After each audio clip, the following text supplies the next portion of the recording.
On nous demande si les fonctions cube et inverse sont des fonctions impaires. Commençons par la fonction cube. Donc la fonction cube, on va l'appeler f, c'est la fonction f qui à x associe x au cube, et donc f est définie sur R.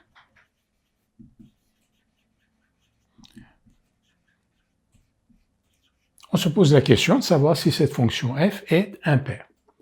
Alors si elle est impaire, il faudrait donc que son domaine soit symétrique par rapport à 0, c'est-à-dire si x appartient au domaine, moins x appartient au domaine, et ensuite il faudrait que pour tout x appartenant au domaine, f de moins x soit égal à moins f de x.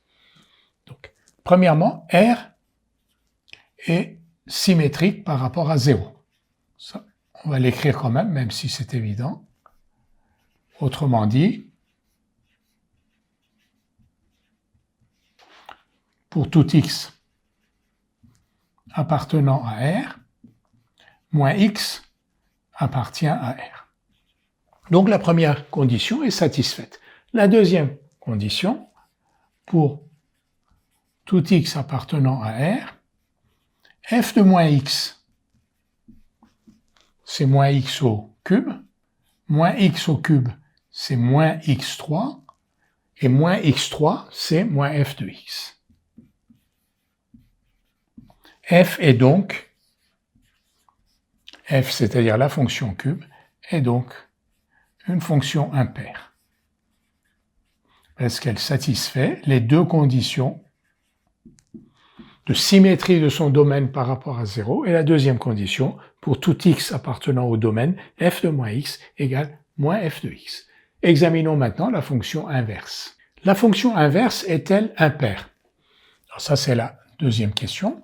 Donc on va appeler g la fonction qui à x associe 1 sur x, et donc g est défini sur R étoile, parce qu'on a un x au dénominateur, et x égale 0 est une valeur interdite, donc g défini sur R étoile.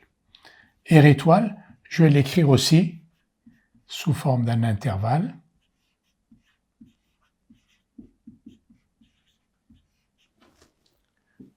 Pour montrer que g est une fonction impaire, on a deux choses à faire. Premièrement, vérifier que son domaine est symétrique par rapport à 0, et ensuite vérifier que pour tout x appartenant au domaine, f de moins x égale moins f de x.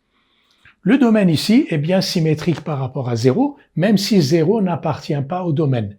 Mais cela n'empêche, le domaine est bien symétrique par rapport à 0. Donc on va l'écrire, R étoile est symétrique par rapport à 0. Ça veut dire quoi? Ça veut dire que si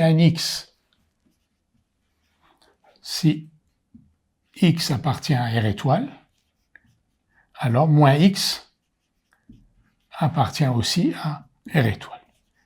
Ce qui est vrai, si vous avez un réel qui appartient à R étoile, son opposé appartient aussi à R étoile. Donc la première condition est satisfaite. La deuxième condition, pour x appartenant à R étoile, que vaut g de moins x? G de moins x, ça va être donc 1 sur moins x, et 1 sur moins x, c'est moins 1 sur x, c'est donc moins g de x. Les deux conditions sont satisfaites, le domaine de définition de g est symétrique par rapport à 0, et ensuite, pour tout x appartenant à ce domaine, g de moins x égale moins g de x. G est donc une fonction impaire. G, donc, c'est la fonction inverse.